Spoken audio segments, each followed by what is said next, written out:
निवडणुकीचं फुटेज आता 45 दिवसांमध्ये नष्ट करणार केंद्रीय निवडणूक आयोगाने सर्व राज्यांना आदेश दिले। फुटेजचा गैरवापर होत असल्याच्या भीतीने हा निर्णय घेण्यात आलेला आहे। अचानक वाढलेला मतदानाचा टक्का संशयाच्या भोवऱ्यात आहे, तर बूथवरील सीसीटीव्ही फुटेज संग्रहित फोटो आता डिलीट केले जाणार आहे। 45 दिवसांपर्यंत हे फुटेज आणि डेटा ठेवला जाईल आणि त्यानंतर हा डेटा डिलीट करण्याचा महत्त्वाचा आणि मोठा निर्णय आता केंद्रीय निवडणूक आयोगाने घेतलेला आहे। या संदर्भातल्या काही सूचना आणि आदेश देखील आता केंद्रीय निवडणूक आयोगाने राज्य निवडणूक आयोगांना दिलेले आहेत। आयोगाने जो नियमात बदल करण्याचा प्रयत्न चालवलेला आहे तो भारतीय जनता पक्षाचे आणि त्यांच्या बगलबच्च्यांच्या घोटाळ्यांना प्रोटेक्शन देण्यास। आतापर्यंत हे नियम नव्हते। 2024 ची निवडणूक विधानसभेची आणि त्या संदर्भात सुद्धा आयोगाने घेतलेल्या भूमिका ह्या अत्यंत संशयास्पद आहे।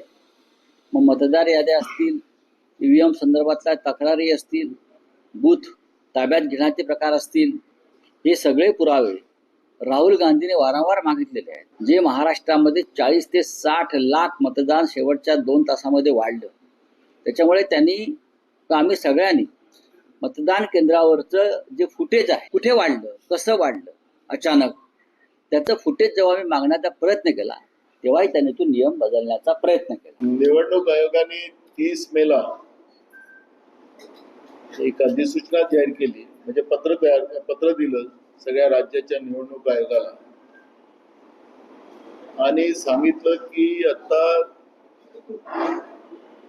जे सीसीटीव्ही आपले जे व्हिडिओ फुटेजेस असतात आणि जेवढे काही दस्तावेज असतात निवडणुकीचे, ते सगळेच्या सगळे 45 दिवसामध्ये त्याला डिस्ट्रॉय करायच्या पद्धतीचं एक पत्र निवडणूक आयोगाने सगळ्या राज्याच्या निवडणूक आयोगाला पाठवलेलं आहे।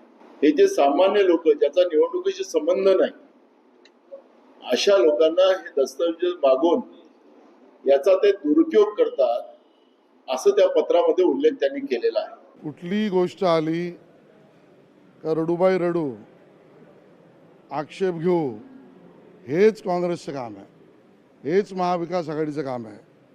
आणि त्यामुळे या सगळ्या व्यक्तींना रडण्यापेक्षा समाज घडण्याकडे लक्ष द्या, घडलेल्या समाजाला पुढे नेण्यामध्ये लक्ष द्या, व्यवस्थांना मजबूत करण्याकडे लक्ष द्या, ही आवश्यकता आहे असं मला वाटतं।